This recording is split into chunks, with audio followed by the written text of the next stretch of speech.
paid-it-all winner for this. It's the biggest race we have all year long.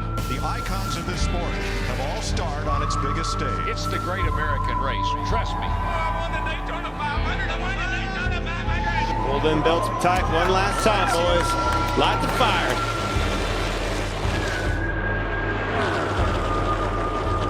Big push coming now for Harvick. Oh, and around goes a couple cars. Priest upside down. He's barrel rolling through the grass.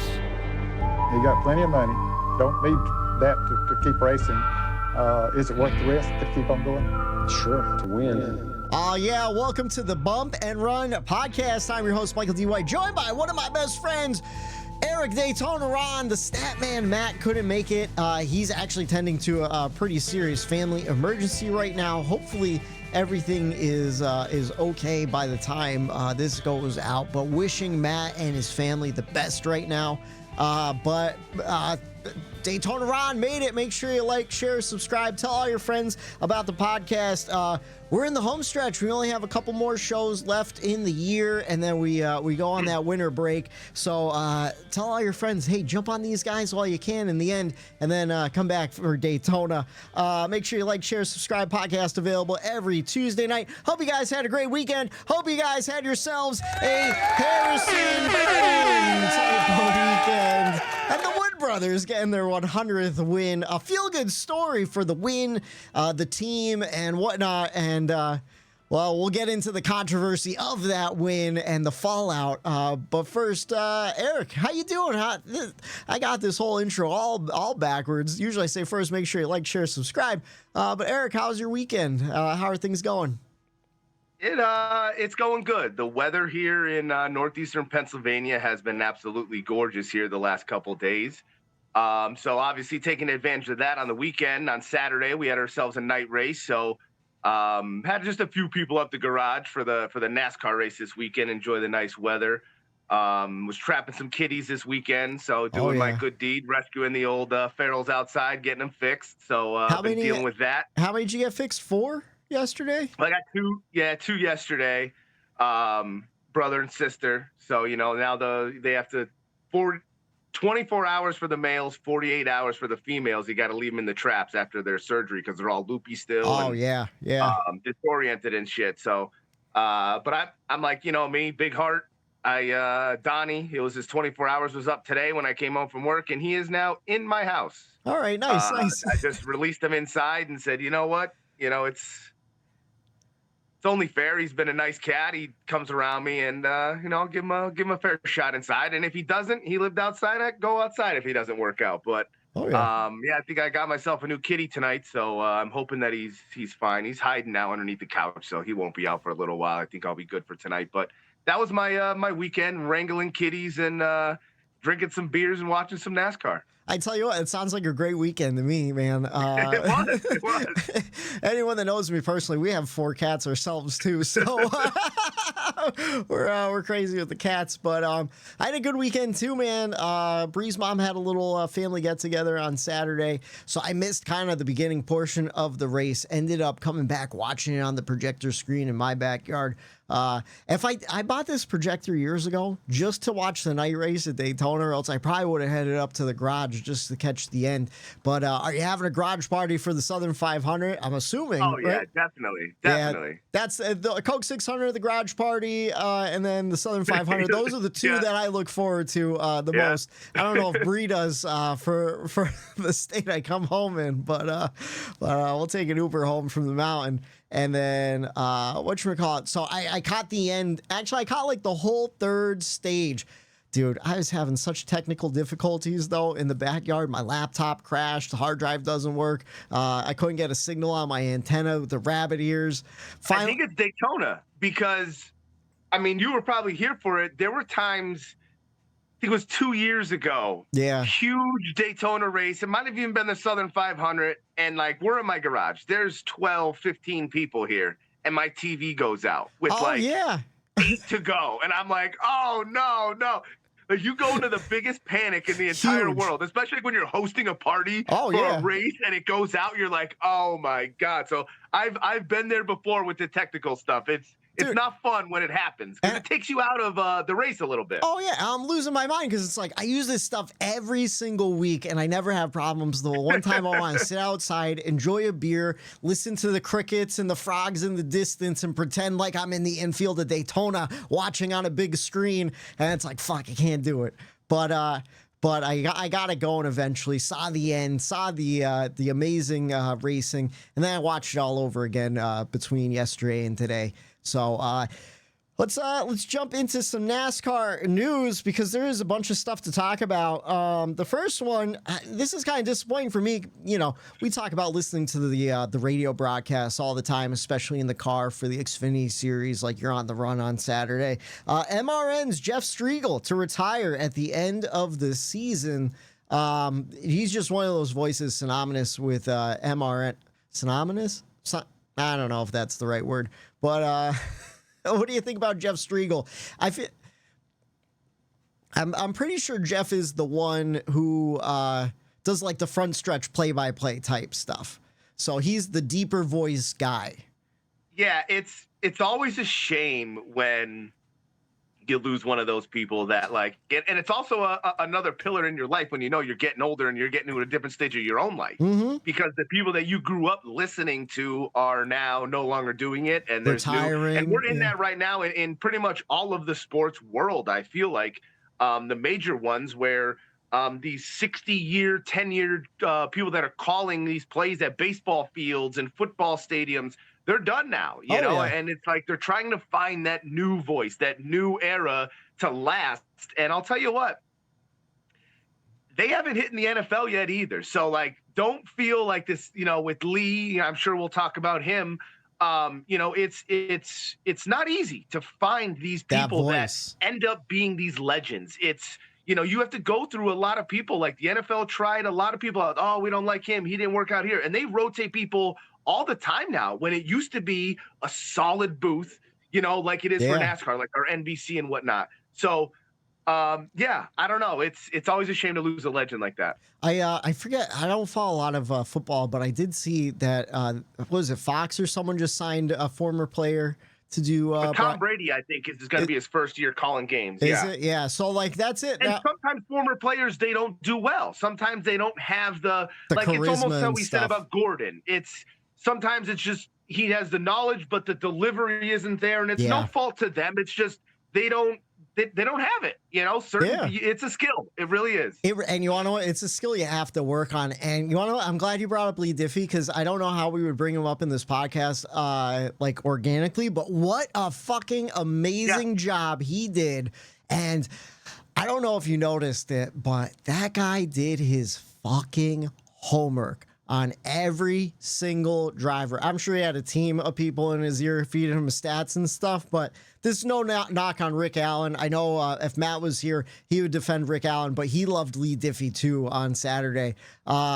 Rick Allen. Everybody in the garage loved him. Like everybody, they're like, oh my God, because like, I didn't say anything that there's going to be a new guy. They just figured it out because his voice is so unique. Oh, yeah. So I'm like, everyone's like, oh, who is this guy? Chuck it. Oh, we go see the turn one. You know, so like, it just adds that element of like, it sounds more exciting. And like, you know, like my girlfriend Dana and like Kimmy and, you know, everyone, like Bernie was over. Actually, everyone was like, okay, this guy is killing it right now. Yeah. Like he added an element where it was. It's one of those things you didn't know you're missing. It was noticeable. They brought it up before I didn't say anything. So that showed me that it had to have captivated other people like it did us that night. Yeah.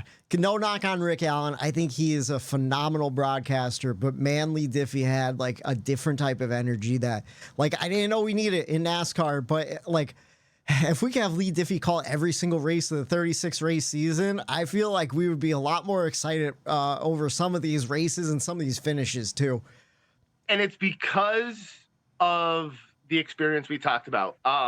This isn't like we talked about football. Like you could get an ex-player, or in NASCAR, you could get Jeff Gordon out of the car who knows a ton about racing and the sport and put him in there and he could fumble. Yeah. But like, that's because he's never in a booth. He doesn't understand, you know, rhythm in a conversation and what to look for maybe from the booth versus being in the car.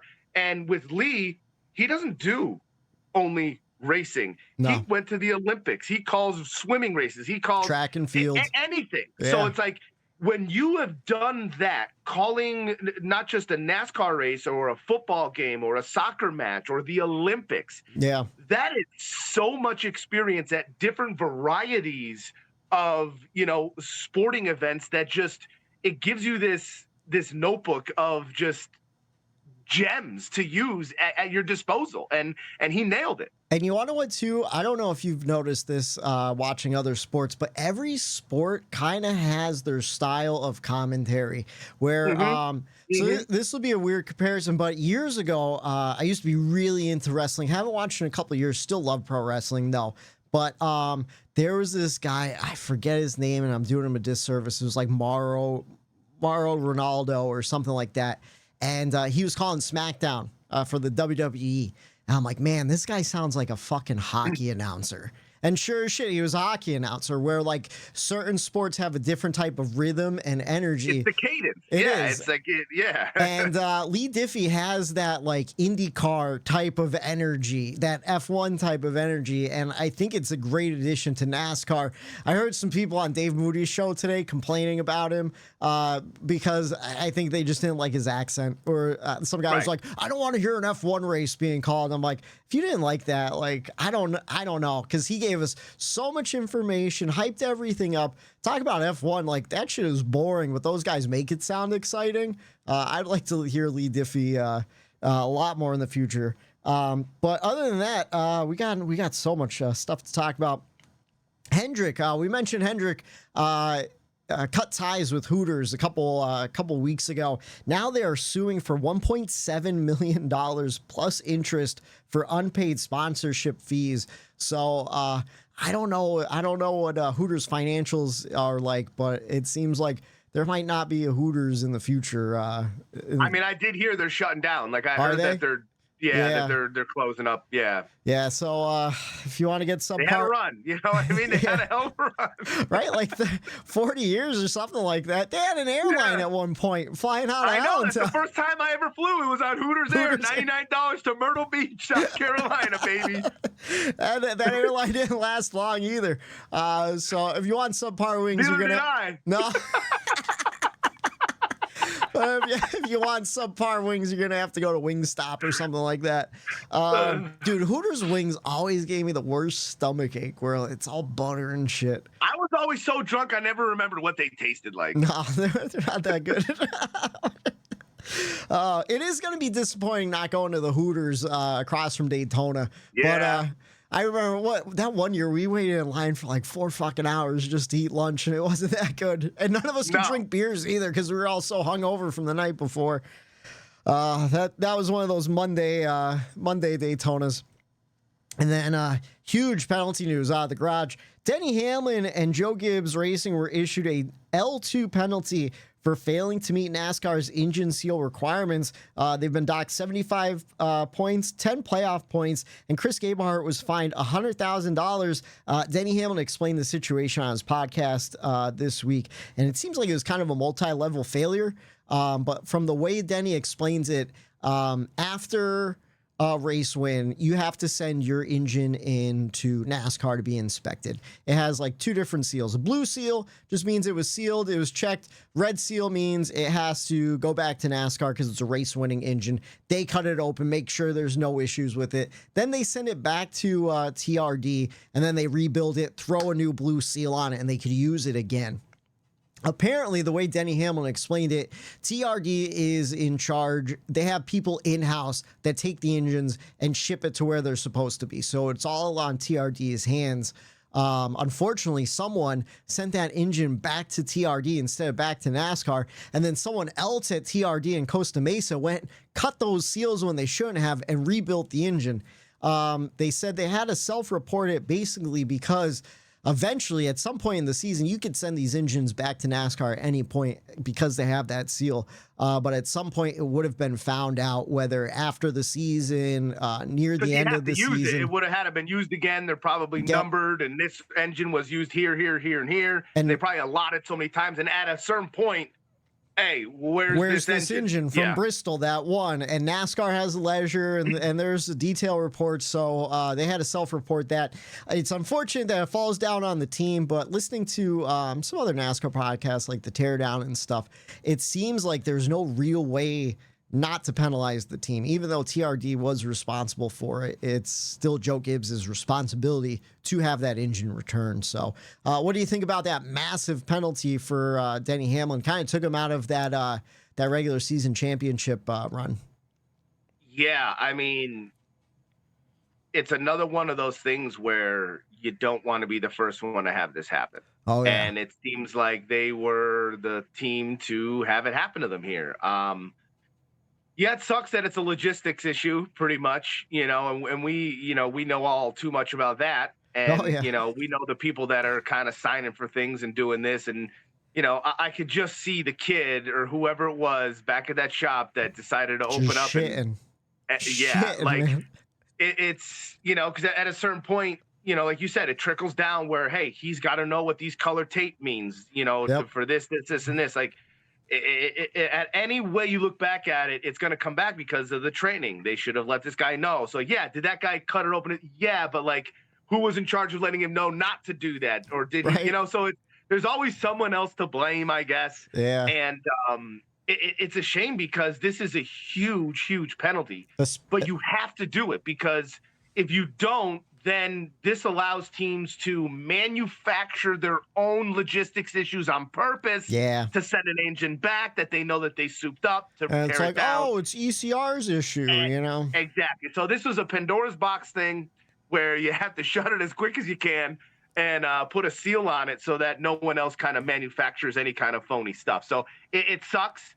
It couldn't have happened to any other driver out there. Like, everyone's going nuts, like loving it. Like, I feel like the Denny hate over the last 5 years has just gone through the roof. It's insane. And dude, I had people texted me like, I'm drinking tonight. Fuck Denny Hamlin. You know what I mean? Like, he's getting he is the bad boy in NASCAR right now that everyone just loves to see fail. So I guess those fans are happy, but I just want him to win and get it over so we don't have to hear about it anymore. That's my stance on it because I think it's deserved, but huge penalty for him. Yeah, dropped him from 4th to like 8th in points after Daytona. And then whatchamacallit, I think because Kyle Busch left Toyota and has kind of had a change in face, they needed a villain over in Toyota, and Denny Hamlin, he already had a lot of hate. Now he's getting so much more. I don't think he deserves the hate on this one. I actually feel really bad for him. Feel bad for all the Denny fans out there. Feel bad for my brother. But we got some good news for you coming up after this. Zane Smith, talking about bad news for Zane Smith. He's being let go from his Trackhouse agreement that has him driving the Spire 70s one car. So if you're not familiar with that deal, he is under contract for Trackhouse, or at least he was. He was on loan, and they've been paying to run that 71 car to get him more experience. But he was told this week that he's being let go because, and here's the good news for my brother Ed, SVG moving up to the Cup Series in that number 88 car for Trackhouse Racing. It seems that they had a decision to make. They had too many drivers in the pipeline. And, I mean, how do you not go with SVG at this point? He can clearly win at the road courses, any of the road courses next season, and get your car into the playoffs, which they've been struggling this season with Ross Chastain to get him in. What do you think about SVG moving up in his second year to Cup full time? I couldn't be happier. We are pro SVG on this podcast. Oh, yeah. We are all in on him, and I believe in him fully. I said it when they first brought him onto the scene, and I brought it up again, and I'm going to do it now, where Junior and everyone out there in the media and the industry and people are like, kind of, it seemed like they were afraid of SVG coming over and dominating the sport. Yeah. And they put these expectations on him and tried to put so much weight and pressure on SVG's shoulders to almost, in a way, see him fail. I feel like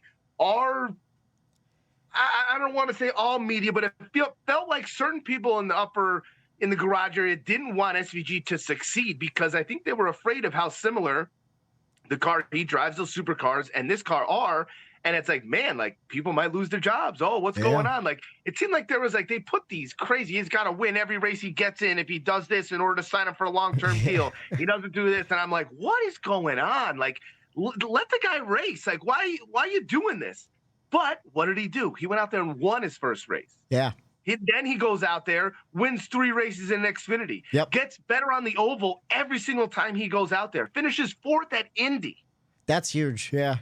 That's huge. Yeah. So, hey, if I'm Trackhouse, Move come on up. over here. Move up. I am going to fund that car no matter what. And you know he's going to have a rocket ship at every road course. So I think this is a no-brainer. This is a no-brainer. You can market him. The fans seem to take to him. I think this is just an all-around. And not to mention, it's why I'm wearing the old Hellman's Dale Jr. 88 car today, because I think the junior fans will hop on. Hell yeah, they will. I think they can relate to SVG. So, I think he is going to get some fans from the number. I think he's going to get fans from just ass whooping people at these road courses. I think he's going to have a fun little career here. So Matt brought this up in our text message, so I know we would bring it up here. So I'm going to put his tinfoil hat on. Do you think this is Dale Jr.'s way of slowly getting and dipping his toes into the Cup Series with the number? And he has a pretty good relationship with Justin Marks and Trackhouse. I know he has one of their young development drivers coming to run for Junior Motorsports next season. They own the Cars Tour together. Do you think this is like a little bit of a sign? I mean, we've been talking about this and noticing little signs for a while now. And if there's a way to do it without making a big scene, which I think Junior would want it to go that way, he's leaving a breadcrumb trail right now and not doing a massive jump into the sport. You know, with this whole Spire thing too, hey, if Trackhouse was working with Spire and Junior gets in here, then they're all working together. You know, so it's like if Junior's invested in Spire and then he's like, hey, like with this, and they're working with the 71 and funding that Spire team, then they're all working together, and it leaves that door of possibilities open. And I know we don't like to speculate or cause any rumors, but this, you know, you have to at least There's a little bit of smoke. There's some call it smoke. out. If you see the smoke, you call it out. You know what I mean? You don't know where it's coming from or if it's even from a fire. But someone might have ripped a cig in the corner. We don't know where the smoke's coming from. We're just saying we smell and see some smoke. You know? Whatchamacallit, you know who I do feel bad for is Zane Smith in this whole situation, though, because whatchamacallit, so apparently he was a name that was being tossed around for Front Row Motorsports to head on over to that team, and apparently Ford doesn't want him because of the way he left Ford Trackhouse last season. If you remember, Zane Smith was splitting that 38 ride with Todd Gilliland. He had a number of races together, and he kind of jumped shipped on Ford Performance. I think it's a terrible idea for Ford. They have no one in the pipeline, really. So, did Zane Smith run Xfinity? Did he go trucks right to that 38? Here, I'll have to look up. I think he, because I feel like you say, oh, I feel bad for Zane Smith. I kind of don't. No, if he made the decision to jump up in the Cup before getting other, you know what I mean? Like it's kind of, he made that gamble. You know, some people wait and win in the Xfinity or trucks, and then they don't want to go to that back market 38 or 34 or whatever cars. He did that. He went that route and said, you know what? Everyone's holding back. I'm going to take that route. That's the thing, though. I think Trackhouse kind of promised him a lot of things. They lured him off. Then that's kind of shitty on them, I guess. I could see your point. Yeah, he only ever ran part. Because he ran part-time in Xfinity. Determined his path. They said, hey, you're coming over here. Well, he's like, yeah, why wouldn't I? Right? Yeah, I get. Yeah, okay. Yeah. Kind of getting shafted because we talked about him the other week. He's a real young phenom coming to Junior Motorsports, and I think that's the guy now who's next, you know? Makes me nervous, too, for Daniel Suarez. He's only on a one-year deal after this season, so we'll see what happens with that car, I think it's definitely make or break for Suarez. Yeah. I like Suarez. I don't have anything, against him. I think he has talent to be in the Cup Series. Yeah. But it's just one of those things where the consistency isn't there, you know, and Yeah, and I agree though, because the consistency all around at Trackhouse this year we talked about wasn't there. So contract year, step Makes up, it show harder. some improvement. Yeah. Let's see what else. NASCAR is looking at San Diego for the future street race. Seems like a cool idea to me. I don't know much about San Diego. I think I will miss the backdrop of Chicago though, because how cool does Chicago look? But what do you think about them moving around, at least moving around the street race out of Chicago and into other areas? I like it. If the logistics worked in Chicago, I'm sure it'll be a little bit easier in more open cities. Yeah. It reminds me, I was thinking about this today. Every video game you played with in the background, it was like Cruising World or Cruising any USA kind of with the racing game. buildings. You always went into a city, you know what I mean? Or you always were on the coastline and you go through a tunnel, you know what I mean? Or so in all those levels, there was always like a country road level, a city level, so to me, I'm kind of liking the aspect of doing that and giving F1 a little taste of their own medicine when we show up and have a better weekend than they do too. So in the back of my mind, that's there too. Hey, if you guys want to go this round, do that, we're going to do it better. You know what I mean? Bigger, we're going to have bigger concerts, all that. Yeah. So I think I've been to San Diego. It's beautiful there. So I think it would, again, the layout and the backdrop of that would be phenomenal as well. But I think this Chicago street course was the test. Yeah. And I think it worked. I think it produced some great racing. Obviously, SVG's first win there, some legendary racing. So, I'm all for it, I think. Yeah, me too. And you want to know what? It should be interesting because, San Diego is kind of in the middle of California, right? It's I was going to say it never rains in Southern California, so we shouldn't have to use those rain tires like we have in Chicago the last 2 years, but we still might. Let's see. Two last pieces. Richard Childress Racing's final appeal has been denied. They won't even hear the appeal on that one. And then Mexico City has been confirmed. It's on the schedule for next season. I was looking, someone pointed it out. Mexico City has a road course, but there's also an oval course built into the road course. So I would be interested to see what layout they've run. What do you think about going down across the border to Mexico City? I absolutely hate it. Yeah. I absolutely hate it. Not for the reason of going, just because it's going to Mexico, which it's, even Moody mentioned it today on his show, where it's you can't go a block out of the hotel. And they tell you, don't do that. Yeah. So one, security, the teams are always going through a 36-week grueling, season anyway. Now you're going to make them go through, drive Customs those haulers and all that stuff. Yeah. I guess it's hard. I know, to say it's not going to be easy to do this, but in my eyes, you're spending and wasting all this money to go. They're chasing other sports and what they're doing, and they're trying to hop along and tag along with it, I feel like. Like what the NFL to me, does. I know we used to race there. I know we went to Canada. We went here. I get that, but is that really going to get us new fans? No. Take care of the ones that are here, NASCAR. That's the way I feel about it. I feel like this is it's a waste of money to try something that if it works, great. But are they really going to stick around? I don't know. I think the teams and the fans and everyone goes through enough the way it is. Logistically, I just think it's going to be. It's like when they ask the NFL NFL wants to add more weeks. They went from 14, now they're at 18, and the players are dude, when does it work stop? on our bodies through shit? What do you we have you got to give it give us some recovery you're time. Not playing these games, you know what I mean? So it's one wants to grow, and then the players that are doing it, it's the same situation. I'm sure NASCAR sees this as opportunity to grow the sport, but then they don't give a shit about the drivers, the teams, or any of that. What they got to go through, and they're well, it's going to be hard. Yeah, well, we're paying you. This is what you got to do, so just do it. And they're like Moody said, they figured it out. It's not going to be easy. They're not saying it's easy. They're not saying it's the right thing to do, but they're doing it. Yeah. We'll see how it turns out. It kind of reminds me of the speculation going out to California with the Coliseum and stuff, where teams didn't want to spend the money to do that, especially for the Clash, where it was it's not even a points race. We're not getting paid.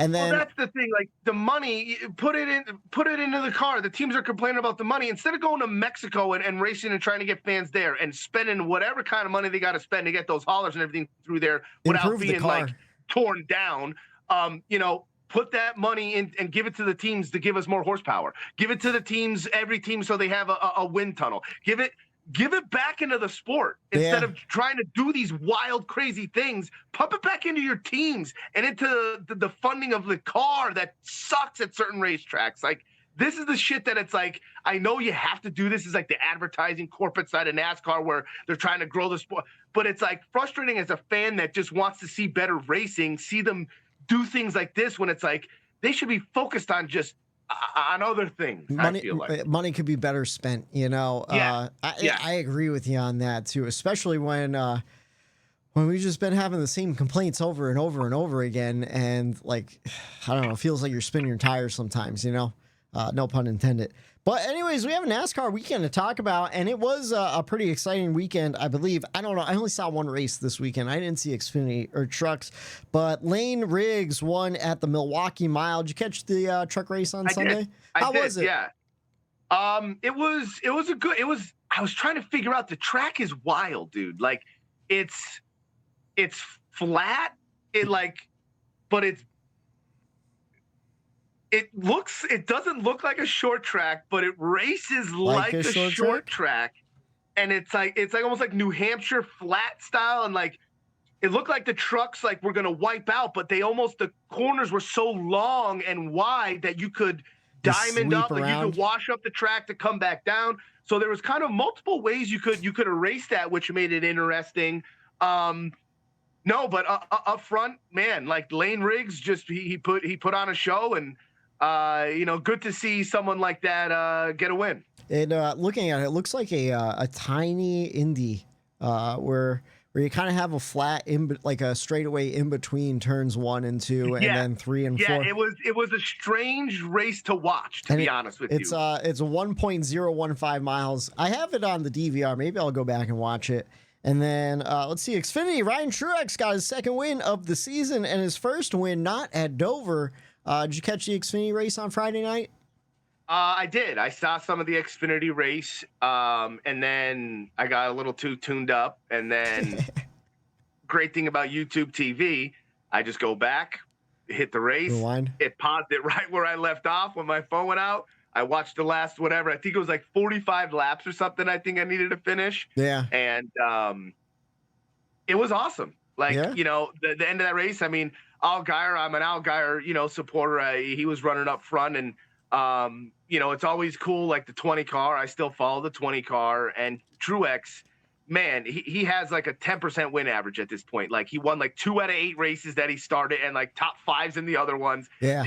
If he doesn't deserve to be in that 20 full time, like, what is people doing? Like, he is like, I think he's deserved a shot at this point with the starts and the way he went about it, to only take good cars and to be like, hey, you give me a good car, this is what I'm capable of doing. I think he could win a championship in that 20 car. We talked about it earlier in the season with Hailie Deegan and some of the opportunities some of these people have, where it's like, when you're spending the money, especially in the Xfinity series, where like half these guys are funding their own ride, it's like, what is better spent money? A full-time backmarker car or a part-time good car that you could get performance out. And that's exactly what Ryan Truex has been doing the last 2 years.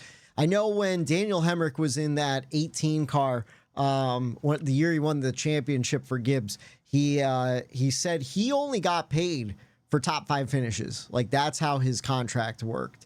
And a lot of drivers do that. Yeah. When they do those one-offs, because they know they're putting them in that good car. Yep. And they know, like, hey, there's a chance they wreck this car too. So they want to, hey, it's not just a one-way deal there. No, sometimes they put those position things where top 10, top 5.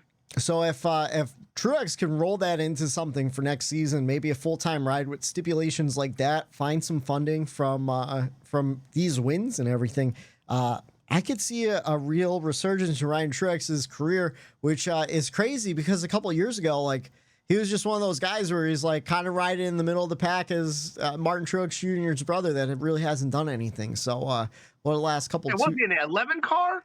I forget. I think it was something like the 11 car or something like that back then when he was running around, but.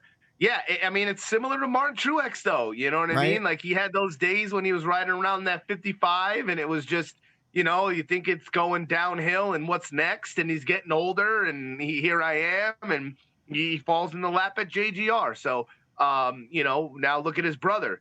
Doesn't know what he's going to do, falls in the lap at JGR, Right. wins some races there, and it's like, okay, I think I deserve a shot. I would put him at least full time. I know they like to rotate that 20 car there at JGR in their Xfinity program, but put him full time in one of your other cars down there, because at this point, what else could he do to say on his resume, be like, I earned it? I think he earned it this year. I think he did too. Last time he ran full time, you're right, it was in that 11 car for Colleague back in 2018. And he's running part time ever since, here and there for Junior Motorsports, and then Sam Hunt Racing and JGR. So looking forward. Hopefully he has a bright future ahead. He's only 32 years old. Maybe he could be like one of those guys like Justin Allgaier, just an Xfinity Series veteran. I mean, look at Josh Berry. He's 32. He just went up to Cup, getting an opportunity. So could have won this weekend. SVG, SVG's. I think he's in his 30s, isn't he? Yeah. He's getting his shot. So. Oh yeah, Old school NASCAR, baby.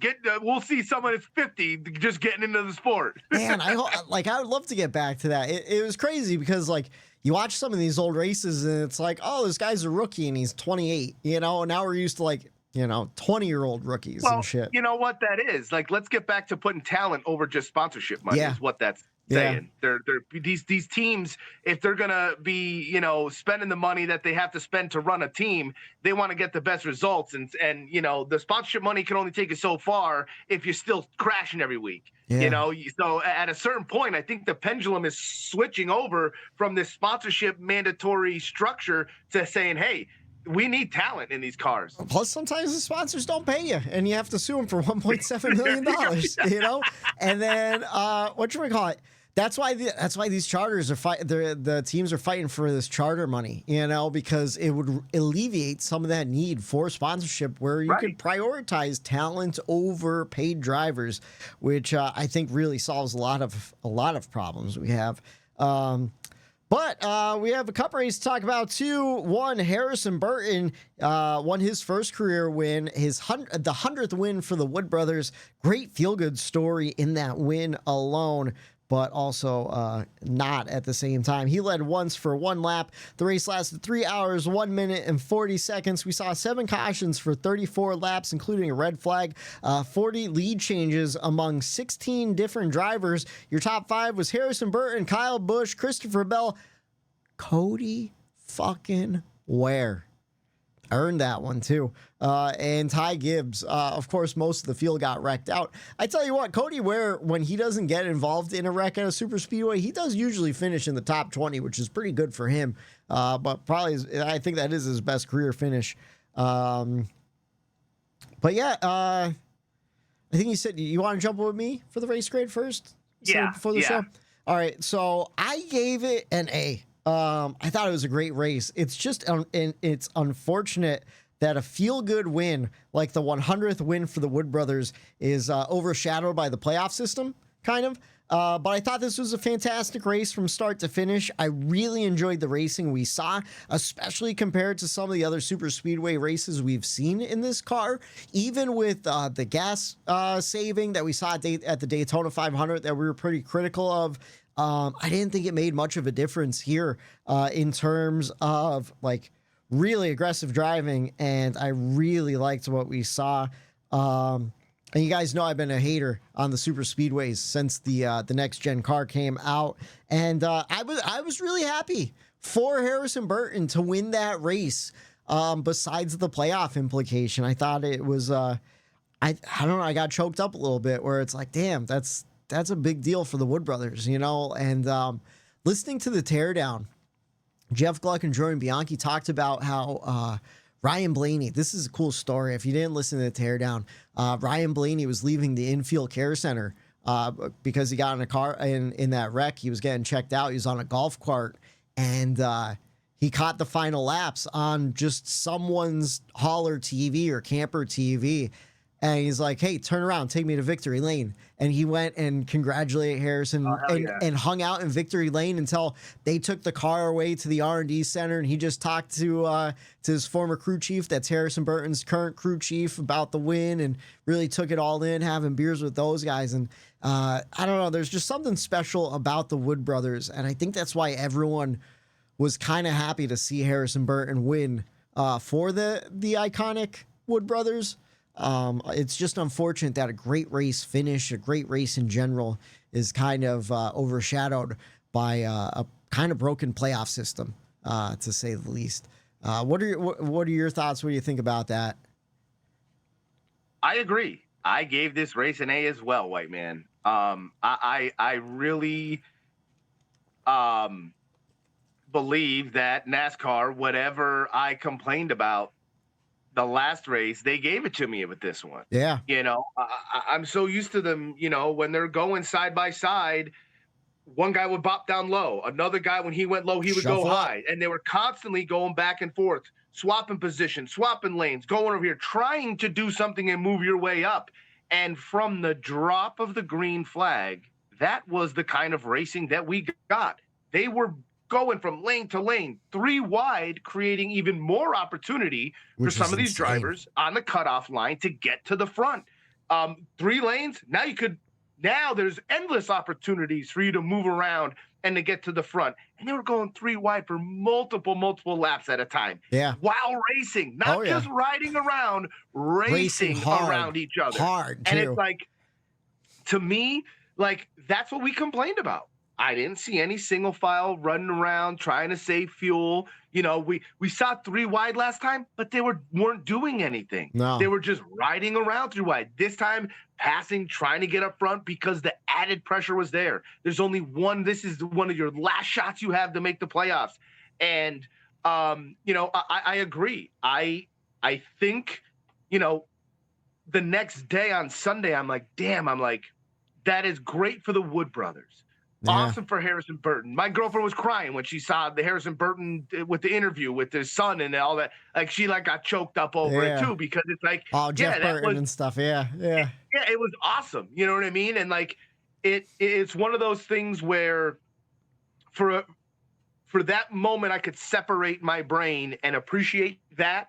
Like you said, I could appreciate that win for the 21 and what it means to the sport of NASCAR and Wood Brothers. But at the same time, I could also look at it and realize that this was absolute bullshit of an ending to the best super speedway race we've seen in 5-6 years, probably.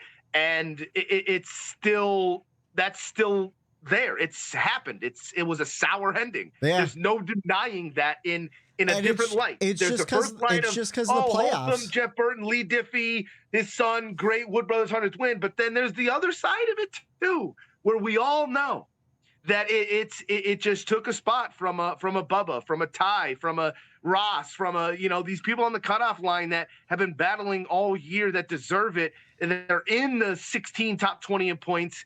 Harrison's in 34th, and now he jumped 19 spots. Now he's in, and that is insane. But like Harrison said, hey, it's part of the rules. I get in that car and I go out there. You know, what do you want me to do other than abide and go by the rule book that is laid out in front of nobody? Yeah.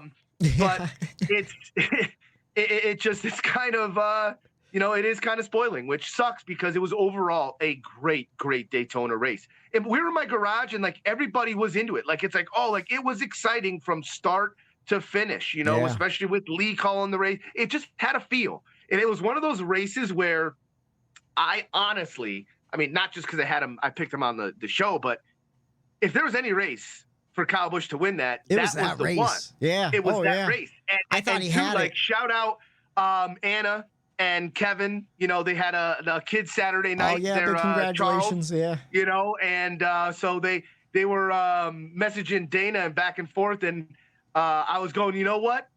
What are the chances? Kevin has his kid. He's a Kyle Busch fan, and Kyle Busch is up front. I go, it's destiny. Yeah. It's only destiny for him to win that race. So there was that added element in the garage too. So man, there's certain races that that have like an aura around them, and whether we like it or not, I think this one is gonna still have that and be talked about and mentioned as one of the greats at Daytona. Yeah, it was definitely a fantastic race, and even to Harrison's point, I mean, he survived a lot of carnage. He put himself up there, and he took a win. And I looked at the loop data too. His average running position for the whole night was like 16. Which I did the math. There was another guy whose average position was 16th. If you count all of the people that were tied for average running position, he was 8th. He had the 8th best average running position. So like, and that's the thing too, when Harrison Burton's not getting wrecked by John Hunter Nemechek or flipping over at Daytona, he usually does run pretty well. We saw him run up front in his rookie start at Daytona. Until he got flipped over on the backstretch. I forget who. I think Brad Keselowski was in the back of him for that one. Yeah, we saw that one live. That was a hell of a race too. But yeah, it sucks. And you want to know what? I loved his interview when he got out. He goes, I got fired from this team, but I came in here and I did what they asked me to do. I won 100 for him. They asked me to do that a couple years ago when they signed me. So like, it was a feel good win. The problem is, even 2 weeks ago, Richmond, like Austin Dillon, if you didn't wreck him, if he won like flat out, no caution came out, that would have been a feel good win for RCR. But at the same time, you take away those feel good one-off wins and you taint them, because now everyone just talks about, oh, well, they didn't deserve to be in the playoffs, and I don't know. It just sucks. It sucks that that's the conversation this week that we're all having. And it just sucks that everyone's blind to the most common sense in your face scenario that we just laid out in front of you, that they simply just don't seem to understand what we're talking about. Yeah. Where it's, Harrison Burton and that 21 team, they know they are not a playoff team. Yeah. The entire NASCAR garage knows they are not a playoff team. The entire NASCAR fan base, media, everybody knows that they are not a playoff team. Yeah. There's no way they were ever going to win a race this year. There's no way they're going to, it's that thing where now that happens. And like you said, they all know that. We all know that. So if it's not a winning in, we celebrate this like it's one of the greatest deals ever. It is incredible. Oh, I can't wait to get on here and talk about this, because we're all comfortable knowing, hey, he got a win, but like, awesome, that's great. Like but he didn't take a playoff spot from somebody. Yeah. And it would have been awesome, just like the Austin Dillon thing. We said it back then. And for people to not understand where we're coming from, where it's like, no, that was an awesome win that Austin Dillon should have had, that we would have celebrated, but now you have this playoff debacle. Same thing with Harrison. It's this blind, I'm going to go with what my boss tells me, and that's the playoffs. They have to roll with it, I feel like. Yeah. And it's that, I'm going to play by the company rules, and I'm just going to toe that line where they just, for some reason, will not admit this simple flaw. Yeah. It's a simple flaw. We're not saying crash and burn the whole thing down to the ground. We're just saying, if you take away the win and you're in, you get two things out of one. You get the feel-good wins back, like you just said. And you get a legit playoff roster. Yeah. So you get both of those by taking away the win and you're in. So I just don't understand how they don't see that, unless they are just doing it where it's they're towing the company line. And I think you kind of agree that there's some of that as well, where, we got into a little beef with the old Moody man. Oh, yeah. But it's like, and he's the number one person that does that type of shit, Yeah, so I didn't even have a back and forth. I was just tweeting at Dave Moody, because him, Danielle Trotta, a lot of the SiriusXM people are like, I don't understand how people could celebrate this win and be so happy for the Wood Brothers, but still upset about him being in the playoffs. And it's like, because we understand. I think the problem is too, their whole justification is, well, it's exciting. It makes it for exciting racing. It makes wins mean more, which it does. Sports entertainment. It does, and that's the problem. It's just sports entertainment. But the thing is, it does make things more exciting. But at the same time, like, you could still make wins way more and be worth more to let me ask you increase this, that. Whitey. Let me ask you this. They say that. Yeah. What is exciting? What is exciting about this? Yeah. How did it? You're like, oh, isn't this exciting? What is exciting about it? It's like, yeah, the finish was exciting. The winner was. Well, other than that, what is exciting about Harrison Burton winning? What is exciting about that? What makes the what playoffs? What does that do? What does that add to the playoffs? What does Harrison Burton winning? What does that add? It doesn't add anything. What does Austin Dillon add to the playoffs? Nothing. It adds nothing. Yeah. So yeah, it may make it exciting in the regular season. May make it exciting, but now it's like, all right, well, that's 2 wasted spots in the playoffs. We already know those guys aren't making it to round of 12. You know, like right. It's so dumb because it's so common sense in your face. Like now, to play devil's advocate, we thought Michael McDowell was going to be a waste of a playoff spot in 2021 when he won the Daytona 500. I think he finished. I don't think he made it outside the round of 16. But that win did give them an injection of cash where they were able to run a lot better. And now they're expanding to a 3-car team. You know? So I don't even know what the point I'm trying to make is like maybe this makes a difference down the road for the Wood Brothers. You know, maybe when Josh Berry gets into that car. Now? Well, like they're saying, isn't this exciting? What the fuck is exciting about that, Daniel Trotter? Tell me, what is so exciting about it? Nothing. We're up already. Yeah. Brothers got their 100th win. Good, great, awesome. Yeah. We're off, done. What did that do for the playoffs? How did that add excitement for the next 11 weeks? How did that add any excitement? Oh, maybe for this week because he just fucked over a bunch of people that should have been in there. Yeah, that's exciting to you? Ruining people's 36-week season? Right. That's exciting to you, Daniel Trotta? When people that have worked hard and actually ran up front and battled their ass off, and then they get it swept out from underneath them, that's exciting to you, Daniel Trotta? You want to see these people suffer? That's exciting to you? Get out of here. I saw someone too. This is a great tweet. Just because fans like to see the 34th place car win a race doesn't mean fans think the 34th place car should be in the playoffs. If an 0-14 Vikings team beat the 11-3 Packers late in the season, they still have no business being in the playoffs. And then someone responded like, let's assume none of Buescher, Wallace, Chastain, or Busch wins at Darlington this weekend. And again, I'm a Buescher fan. This is a third party.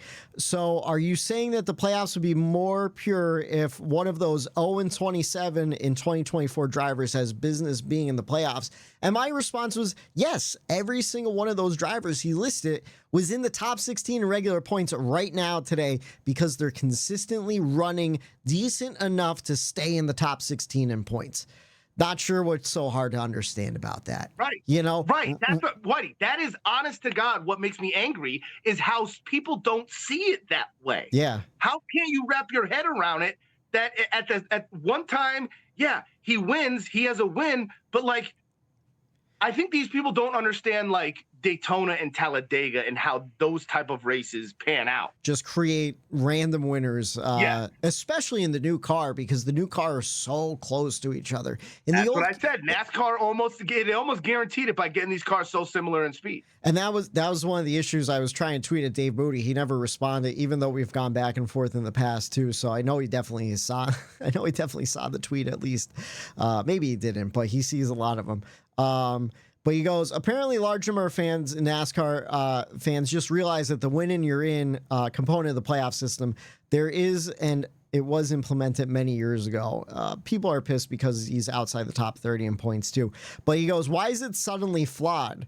I go, well, it's not suddenly flawed. It's always been flawed. It's just the next gen car exposed the flaw even more. And fans are sick of being gaslit by NASCAR media and the system saying it isn't broken. And this is what everyone asked for, regardless of their fans hating the format for years now. Yeah, I don't know. It is frustrating because at the same time, I just cashed in my NASCAR points that I gain on the app for Watkins Glen tickets. And I am excited to go to my first playoff race, you know, but I'm excited to go to a race. That single race, not to attend the playoffs. So like, I don't know. It just puts, I don't want to get to it, but like I said, like puts everyone in a bad spot, you know? Yeah, I'm to the point though where it's like, listen, we dedicate a lot of time to this sport. And I think that's what the NASCAR brass doesn't understand. They don't understand how much the fans actually invest into this product that they're putting out there.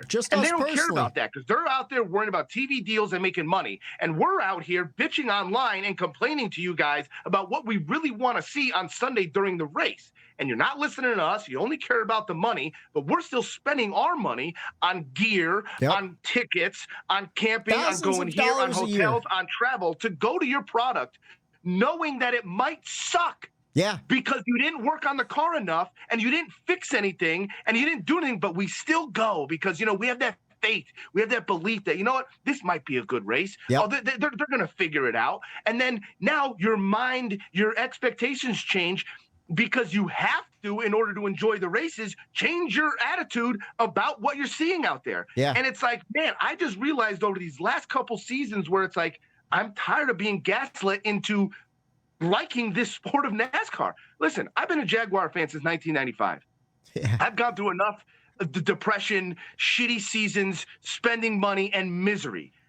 I would love to have my Sundays back of only having to deal with one of those with the Jaguar football. I would love to not have to worry about my Sundays NASCAR, Xfinity, watching all that stuff for a product that doesn't care about what I think, that they're just putting it out there. Oh, we're going to make money. Who cares about them? They're still going to buy the gear. They're still going to do this. Dude, I go to Sunoco gas station only because it's the fuel of fucking NASCAR. I don't go to goddamn Lowe's when Kansas was sponsored by Home Depot. I told my father, I don't want that cobalt tool. Get it out of here.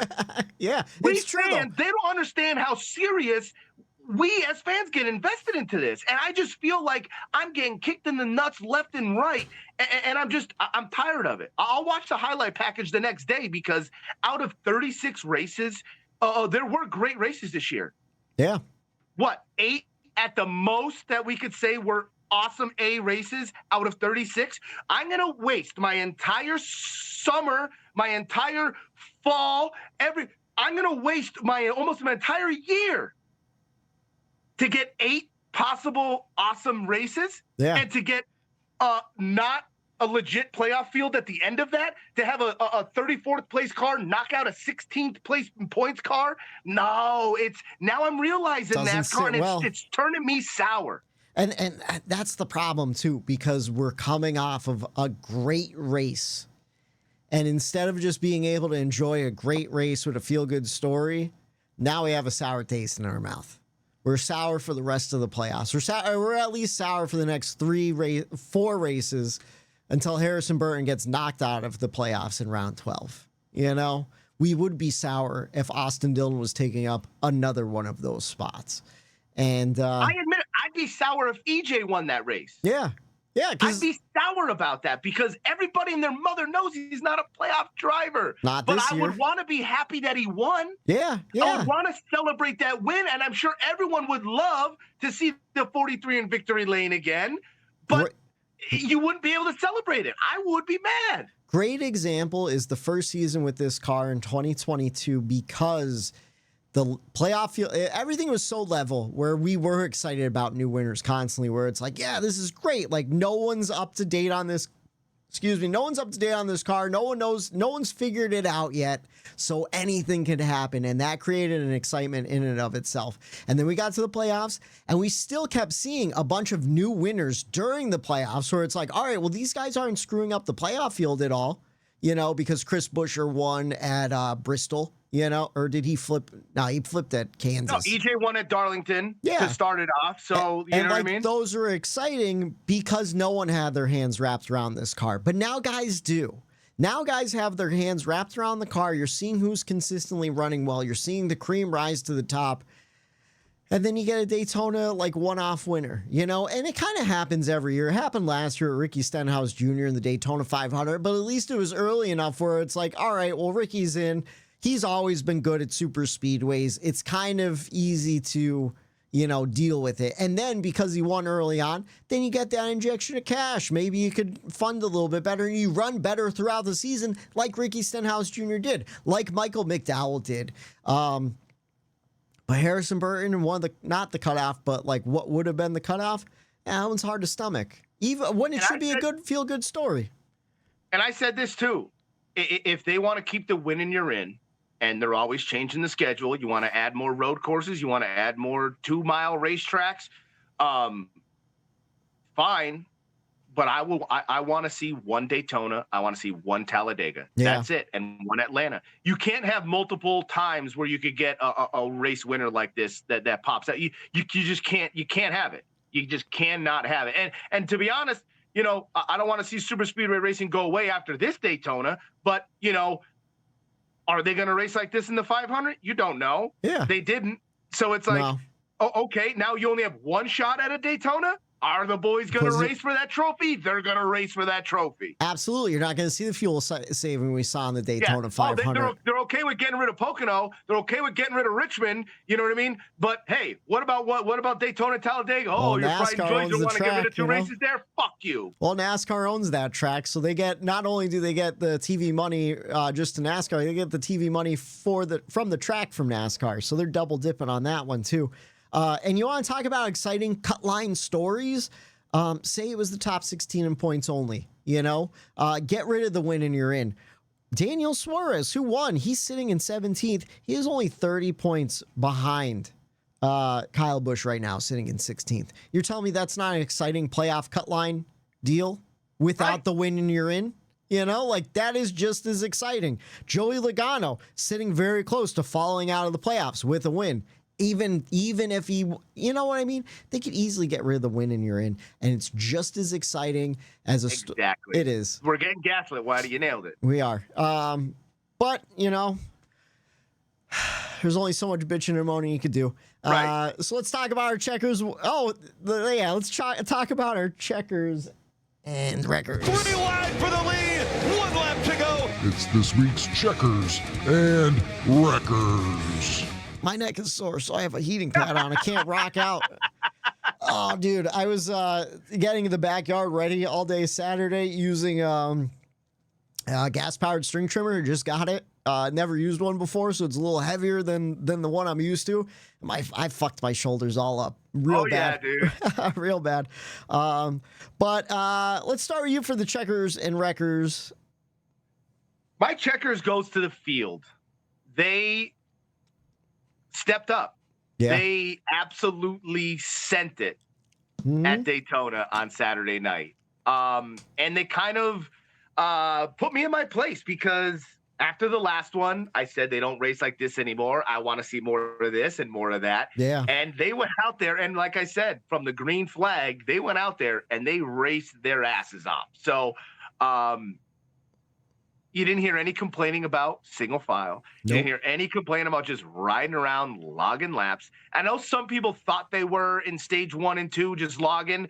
I don't know what they were watching. Obviously not the cars moving in and out of the lanes. Yeah, not up front. You know what I mean? So I get that there's 2 lanes and there's going around, but unless you're like closing your eyes and just like they're moving all around. So some of those people that like said it wasn't that great, I don't know where they were coming from. But I was happy to see for once that the entire field was up on it, elbows up just the whole time, trying to get up there. And, that does make it exciting. Oh, yeah. My wreckers,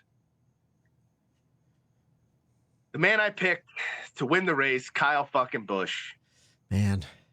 You had an opportunity to solidify this race in history of NASCAR, replayed over and over again, getting that 20th consecutive year win. Yep.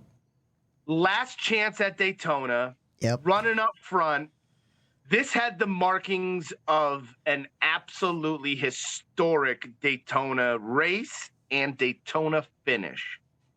And in one moment when we needed old Rowdy back, he was nowhere to be fucking found, dude. Yeah. I was certain he was going to go drive through that 21 car. Yeah. He's not. I don't know how though. you don't, as Kyle Busch, with the way your season has gone. Yeah. I don't know if the 3-car incident at Richmond had anything to do with it. I'm sure it was in the back of his mind. I'm sure it was the back of his mind. But you have to move that 21 car out of the way, Kyle Busch. Right? This is your opportunity, because no matter what, he comes out on top. Whether he wrecks him or not, or wins, he's coming out on top. You have to win that, Kyle Busch. People are gonna love you. Oh, Rowdy, you're the Rowdy Nation. Would have went nuts. Fuck Wood Brothers and the 21 Harrison Burton. You didn't deserve. He would have stopped this whole thing from happening if he wins that. What we're talking about, he would have saved the entirety of that race if he just wrecked the 21. If there's one time when I say yes, wreck a guy, it had to have been in that moment. Obviously, my garage, I'm liquored up. You know what I mean? Yelling like he had that was the moment. I thought I was gonna be, and everyone in this is the time. We're gonna witness Kyle Busch win in the most epic fashion. Yeah. And he didn't, and he just didn't get the job done. That's and the I had thing to about wreck him for it, because that was it. That's the thing about Kyle Busch, though. He's not that type of driver. You know, he races you the way you race him. You know, he's not going to intentionally wreck a guy, especially at Daytona. It's just dangerous. But, man, I wish he did, too. We wouldn't have had half the conversations we had today. Right. We would have been talking about a great win, talking about Kyle Busch getting into the playoffs. And how much better of a podcast would that have been? So much better. Oh, my goodness. All he needed to do was move up into the top lane. That momentum came so quick, and apparently Chevy is really mad at Parker Resloff for pushing Burton the way he did. There were some team orders there not to push anyone but a Chevy, and I don't know what Parker was thinking. I think he was just pushing the line, you know.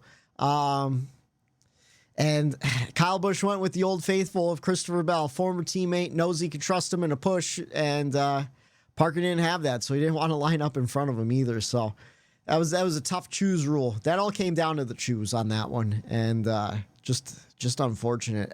That bottom line fell apart, though. I don't know what the hell happened. I mean, good block by Harrison Burton, though, too. Yeah, you got to give him credit for even going in front and doing that. You know what I mean? Because, we all know it. When you're the lead car and you throw a block, what happens? You go around. Yeah, oh, yeah. You go around. Yeah. That's why I thought Kyle would have done it. Yeah. Because 10 times out of 10 times the leader blocks, he's getting sent around and there's no penalty, because everyone's like, what a shitty block Joey Logano just threw on the whole field, and everyone, it claps. Kyle Busch would have done the same thing. Harrison Burton goes in front. Kyle Busch gasses up. You hit the 21. Shot my nose. Guess what everyone does? Block. Oh, Harrison Burton again doesn't know how to race. Yeah. Oh, shitty block in front of Kyle Busch. And we all would have went on with our fucking night and our week in the way it should have happened. We live in a simulation, dude. This shouldn't have happened the way it did. There's an alternate universe where Kyle Busch is in the playoffs yes, today. there is. You know? And I want to go there. I was just watching Back to the Future, all three movies the past 3 nights. Doc, get me in the machine and go back to, get me on that timeline. Take me to the Hell Valley timeline with Biff Tannen run a casino and Kyle Busch is a champion this year. Listen, all I know is my guy survived the night. And he's still first in points for the real championship. Huge. That's gonna be unveiled next weekend at Darlington. We'll see how it goes. Oh, I just hurt my fucking arm. Celebrating, stupid.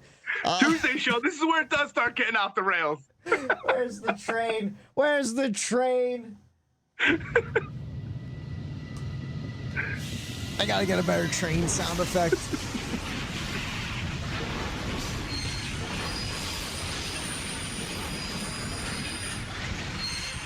Pulling into the station, baby. All aboard. It's like way too long. Where's the crash?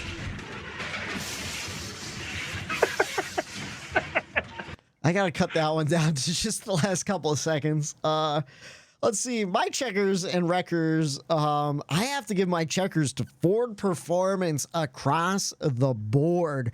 When I'll use the Lee Diffie word, they were spectacular all night long. The Fords were up front battling. The Fords made it exciting on Saturday. They really did. Brad Keselowski, Chris Buescher, Chase Briscoe, Austin Cindric, Todd Gilliland, Josh Berry, Michael McDowell, Joey Logano, and Justin Haley all led multiple laps, and Harrison Burton pulled off the win. Out of 164 laps, Ford led 131 of them. Man, what a performance by Ford Performance. In the last 2 seasons, we've seen Ford struggle pretty much everywhere else, but their cars absolutely own the super speedway racing. I think the only guys that led laps besides a Ford, Kyle Busch led 8 laps in a Chevy. Bubba Wallace led 16 in a Toyota. Kyle Larson led 5 in a Chevy, and William Byron led 1 in a Chevy. The only Ford I was shocked that didn't lead laps that usually does, especially at Daytona and Talladega, Ryan Blaney, where were you at? He got some decent stage points though. He finished 5th in stage 1, 2nd in stage 2. Just didn't get to lead any laps. But man, Ford Performance was on fire on Saturday night. And then my records goes to Kyle Larson. He was just a wild man all night long.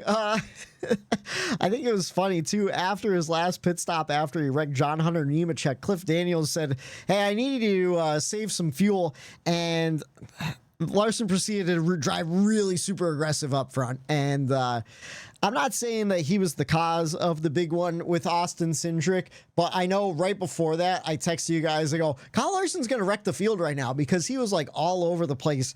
And then he did give like kind of a shitty shove to Austin Cindric on that lap, not the turn where Cindric wrecked the field, but it was a pretty wild performance from Kyle Larson. I'll tell you what, though.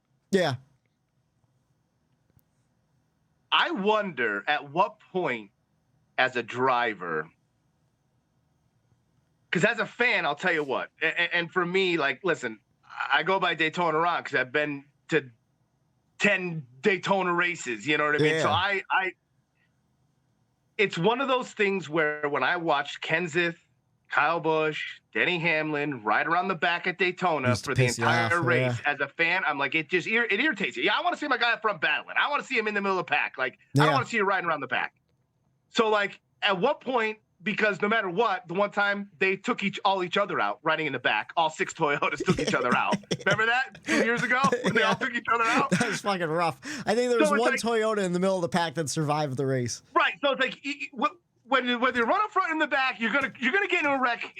The chances are it's gonna happen. Yeah. So, like, as a driver, let's say the whole time he's being told the Chevy camp to do something, and he's like, you know what? If I'm a driver, like, no, screw this. I want to go out and win. Like, I want to drive how I want to drive. And that's probably what it is. Kyle Larson just wants to go race. You're not going to learn how to drive a super speedway race like all these other guys, Denny and Joey, who are up front, unless you know how to maneuver through the field and you're in the middle of the pack. If you're always in the back or you're always in the front, and when you get shuffled to the middle and you're wrecked because you're never there, you got to race at some point in time. That's true. I agree with that 100%. It's just like some of those runs he would have where he'd be in the middle and like he's like kind of ping-ponging off guys. Like, he just straight up fucking wrecked John Hunter Nemechek. He had a huge, like, look at his car before that big one. Even in Xfinity, wasn't he the one that pushed Austin Cindric out of the pack too? That amazing save earlier on too. I can't remember. I don't know, but it goes back. I don't know if I brought this up. Remember I told you where I kind of have been noticing, and then I saw someone else mention it, where, like, at Daytona, some drivers and the wrecks that happened were called accordion. No one actually wrecked anybody. It was all somebody. It's like looked one bad loose. push, 4 cars up, back. You don't check up, and now a wreck happens. Yeah. I think certain drivers, because they know loops and times and the caution and where's this speed loop at, timing, whatever. Mm-hmm. Some drivers don't let off when they see somebody wrecking. Others just say, I'm pedaling through. Yeah. And so some drivers are reacting to a wreck going, ooh, let me get off the gas so I don't cause a wreck. But others might be like, well, I don't give a shit if I wreck you or not. I'm staying full throttle. And now you have the group of 40 cars where half of them could be thinking and going about a wreck in completely different ways. I think that caused more wrecks than anything. I think a big problem is too, though, like when you're that close in the pack together, you're not seeing more than the car and the cars in front of you, like directly around you too. So like you're reacting to smoke a lot of times too, Because you'll see guys start checking up and then they wreck themselves because they're reacting to smoke. Where it's like, yeah, well, you didn't have to do that. You could have just moseyed it in, you didn't have to slam on the brakes. But then other drivers are like, well, Jesus, this guy just blew by me. He didn't even let off because you can gain 3 spots by staying in the throttle. Right. And I mean, these composite bodies are pretty strong too. Like, how many guys do we see make it through some of those big wrecks? I'm just saying, go back and look at Kyle Larson's record on all super speedways. Oh, God, yeah. It's rare that he finishes in the top 10, let alone the top 15. But that's what I'm saying. Maybe he's like, well, I wreck anyway. I might as well have fun. Right? We'll see what happens. That's what I would be like. When I saw that we were going to do it, I'm like, you know what? I'm like, I wonder if Kenseth Edwards was just like, you know what? Like, no, I don't want to ride around back here. It's like, I want to be up I want to go race. I know I could run up front. I know I could win up there. What are you telling me team orders bullshit back here? No, I agree. I tell you what I was impressed by, though, just how long they ran 3 wide at Daytona for how hard it is to run 3 wide. Like, that was impressive in and of itself. And they were racing, like I said. That's why that's why you had to give this an A, and you have to upgrade it from the first Daytona. They gave us the shifting of lanes back and forth, and people were actually taking chances. But anytime I saw Larson about it, and that's why I gave my checkers to the field. They risked those chances. Yeah, oh yeah. That's the thing though. Anytime I saw Larson in the middle of that pack, I got real nervous that he was. And I love that. I love that because there was always a couple drivers that when my drivers bought, you're like, oh no, oh no, and then here comes Corey LaJoie and Ross Chastain. Oh God, yeah. Ross is just gonna run right through him. He's one of those guys that runs right through you. Larson, Logano. I hate when my drivers around Joey. Dude, it's just like, oh. That's the worst too. Like the Fords run Penske used to run so well at Daytona, and then Joey Logano and Brad Keselowski, when their teammates would wreck themselves together, wreck into each other. Yeah, and not just once. They've done that multiple times. I feel like Brad Keselowski is the most aggressive pusher in the whole entire field, and there's something about it that I do enjoy because it's like, hey, Brad's behind you. You're getting a fucking shove. I hope you're ready. Sorry, Harrison Burton, you're going over. You're flipping in 2023 or 2022. But yeah, that's all I have for checkers and wreckers, and kind of went through the whole entire field with the checkers because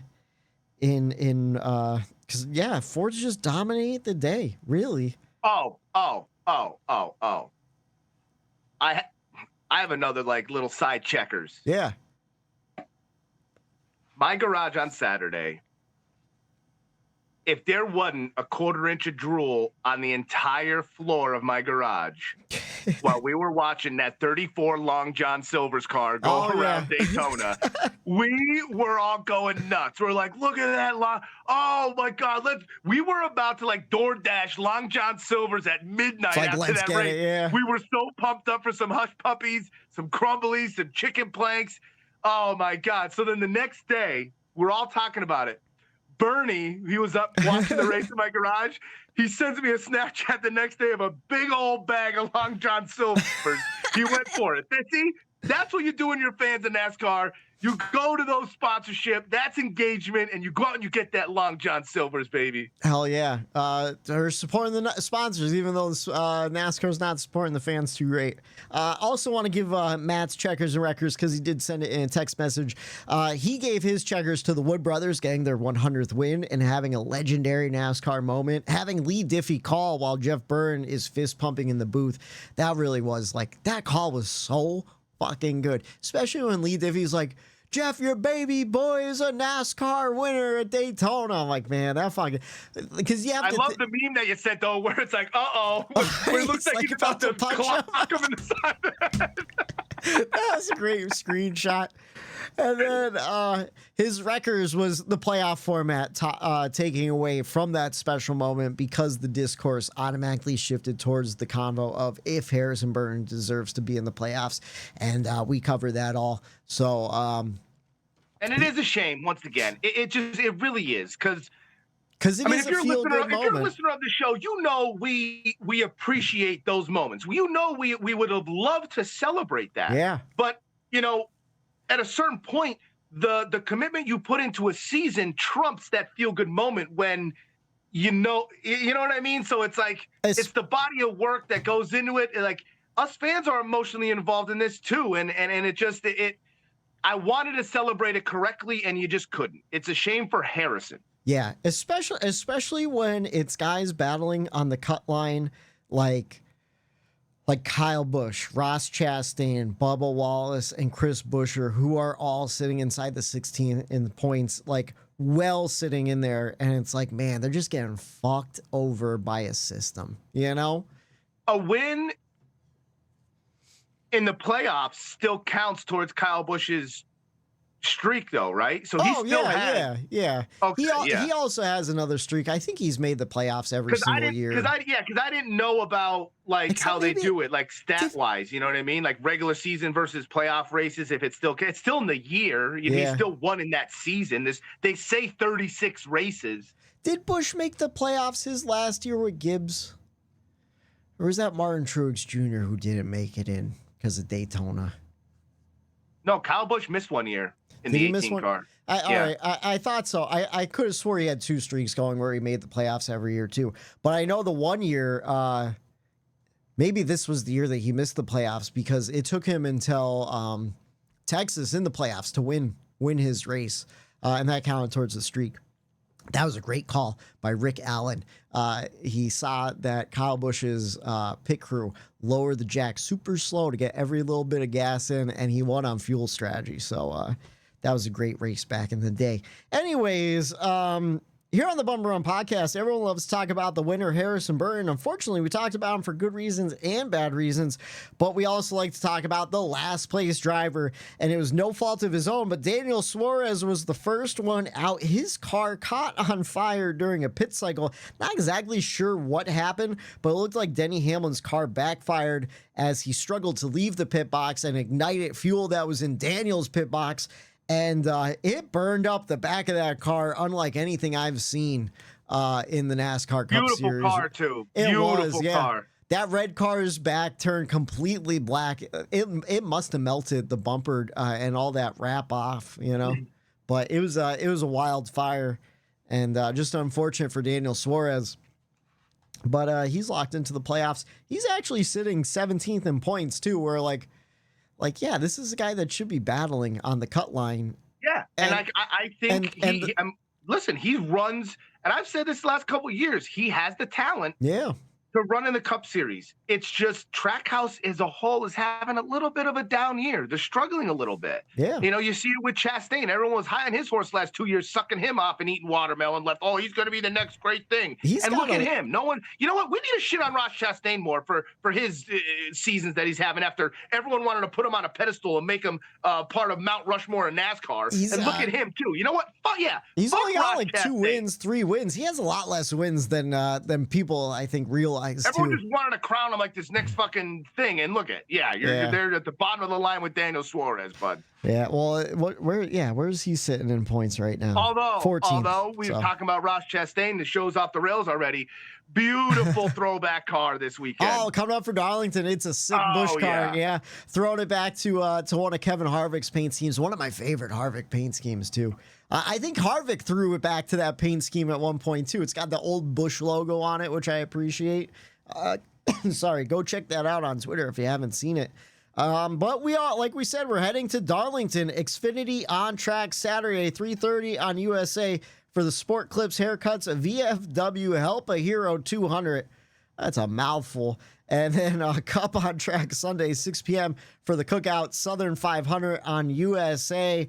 To go over our picks from last week, Eric, you picked Kyle Busch. He was so close. He still got you the most points out of all of us, though. He got you 39 points. You pick last. I picked Chris Buescher. He got me 37 points. And then surprising, Matt picked Bubba Wallace. He got him 32 points. Bubba finished better than Buescher, but Buescher had better stage ends to get those little extra points. So Matt, the stat man, picks first. He said he's going with Martin Truex Jr. Just has a feeling. I hope for him that he does. Unfortunately, I already know who's going to win Darlington. So do I. Yeah. So here's the deal. Everyone's talking about. So I was listening to Teardown. They were talking about how like now the cutoff race, that unknown of Daytona being the end. Now what do you see? Because usually the guys who are already locked in, they kind of play it cool at Daytona. Maybe they go out, try to get some stage points and stuff. Now we're going Darlington as the cutoff. There's still a regular season points battle going on. Those 15 extra points gonna be valuable. There's a couple of guys that are really good at Darlington who are battling for that regular season championship. But I think this guy right here in the 45, Tyler Reddick, is gonna go out, win the regular season championship, and win the Lady in Black all in one night, the Cookout Southern 500. And boy, if it happens, I don't know if I could leave your garage, Eric. I think that's a great possibility. But I also think there's a driver that fits that same exact sentiment you just said, where, we let it go. We've got our wins. We were fast at multiple points of the season. Everybody knows we're capable of winning everywhere. And you know what? There was something that happened in the playoffs in the last recent years that kind of screwed over somebody, and somebody did that to that somebody, and now this somebody is in position to win the championship of the regular season. And I think this might be an opportunity for the somebody I'm talking about to go up there and spoil that and get the win and maybe have a good battle, though, for it. I'm going with the 24 of Slick Willie 2 Club. Oh, all right. I like it. I thought you were going with Kyle Larson, and I'm like, what controversy? So what happened to Slick Willie 2 Clocks in the playoffs? How'd Tyler Reddick fuck him over? Was that the Roval? Through the bus stop. He ran him right over. Right over. It was the Roval, right? Yeah. That was fucking egregious, too. It was so bad. He fucked him over bad. And ever since that, that's the only thing I think of when I think of Reddick and William Byron is that incident. It's just it's burned in my head. So here's the thing though. So Byron's 80 points out of the regular season championship. Is he mathematically possible to win the No, I'm just saying he's going to play spoiler to Reddick and try to All right. That's why I was like, oh man, it's got to be Larson or Elliott. Those are the only guys really in contention. But when it comes, for the actual points, who's in the battle, I think it is only those three that are in a actual battle. I like that pick though. I like Slick Willie. The thing is, man, so we've seen him cool down in the summer, and usually we see him spark up in the playoffs. Now, usually this race is in the playoffs, so maybe they will bring a little something, I just wonder if they're saving it for round 16. I wanted to go Christopher Bell. Yeah. In this race, because he brought up a good point. I heard him. He goes, I love that Daytona isn't the cutoff anymore, because now Darlington, it gives these teams an opportunity to chase a crown jewel. Yeah. Oh, yeah. Yeah. And to not have the points race. To get into the next round of the playoffs. Yeah. Just go out there and try to win a crown jewel. So there's going to be teams out there that just are trophy hunting. Eric, I think we're going to see an all-time race this Sunday. So. I think this, I don't want to say it's going to rejuvenate your love for NASCAR and the playoffs, because the playoffs are its own animal. But I think this race is going to, I think it's going to be special. I think so too. Like I said, those aura that fit, it's building to that. In my head, I'm building it to that. There's so many little storylines. There's guys on the cutoff line that could win this race. Ross Chastain runs well at Darlington. Bubba Wallace runs pretty decent. Not one of his best tracks, but within the top 10. I think he finished 7th or something like that in the spring. I'd have to double check on that. Kyle Busch could go out, win himself a crown jewel, win his way into the playoffs. There's a lot of fun storylines going into this. I know we've shit on the playoffs, but it does create some good storylines, but at the same time, we could still be having these conversations with the regular season what championship. What just happened? It added nothing. Yeah. Again, I know I sound like they did nothing to add to the excitement of the playoffs. We're 25 races into the 2024 season. We have 13 different winners that are locked into the playoffs. We have 14 different winners in the season. Sorry, Austin Dillon. But heading to the playoffs, William Byron, Daniel Suarez, Kyle Larson, Christopher Bell, Denny Hamlin, Chase Elliott, Tyler Reddick, Brad Keselowski, Austin Cindric, Ryan Blaney, Joey Logano, Alex Bowman, and Harrison Burton. Who will win the regular season championship? Who will win their way? Well, not even winning their way into the playoffs. Who could win their way into the playoffs? And who will win the crown jewel of the Southern 500. We will find out this Sunday. Could it be Martin Truex Jr.? Could it be Slick Willie Two Clocks, or could it be my man Tyler Reddick getting it done?